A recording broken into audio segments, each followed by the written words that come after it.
他们每次这样做都说这是习总书记、王岐山书记、孟建柱书记批示的，所以你们死定了。你想一想，傅政华他这不是高级黑吗？说白了，今天我还要跟你说，小平先生，这个真正的背后，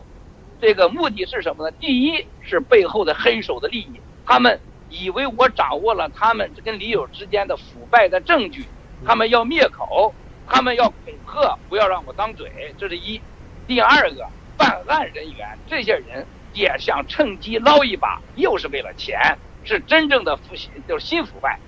第三个更重要的事情，今天我要说的，傅政华为什么要对我们那么狠呢？因为傅政华这个当时听说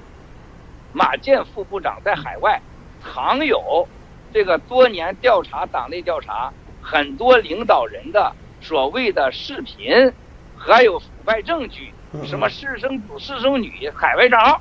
所以他一直找我说，你把这个东西给我，你给我了，我会保你怎么样，很多许诺。这是傅政华的真正的目的啊！当然这是他了，还有2、3拨人呢，也都是这目的。第二个呢，在这个，因为我和中纪委啊，由于刘志华的案子呢，我有很多朋友都是中纪委的，都认识，包括头2天播出的节目啊，这个打铁还需自身硬的那些人，大多数我都认识，都是因为刘志华的案子认识。其中一个被抓的叫这个当时6室的负责办刘志华案叫孟慧清，后来是到了这个9室，后来到这24巡视组管河南啊。这个孟慧清被抓了，在家里搜出了18盒私藏的当时办案的录像带。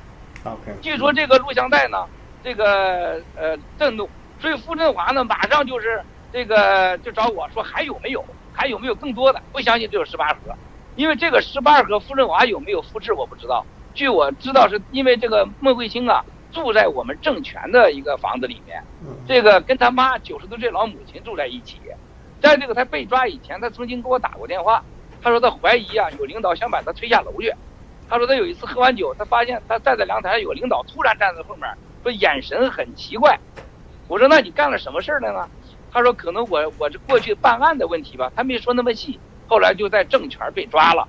被抓在他家呢，就当场翻出了18盒录像带，还有10几个 U 盘吧。据说这个是当时他办案这个违规留下来的资料。当然了，傅政华等还有其他的几个领导都很想拿到这个东西，所以真正对我这个另一个的这个追杀、造谣、诽谤，就是其中涉及到这些神秘的数据和录像带和这个资料。这个我插一句啊，因为这个神秘的录像带和数据这些资料是我没记错的话，是财新啊，好像是有报道说马建手下有一个特别小组，长期做这些东西，弄到了很多这些东西这个是最初的这个好像是这方面的信息来源。然后呢，这个所谓的这个令计划的这个兄弟逃到美国的这个呢，他手上的所谓的核弹呢，就是说有一部分这些核弹就是指的这些所谓的录像带，就是特指是高层淫乱的录像带。那么这些录像带呢被他带出来了，那么这个成为他手上的核弹。那么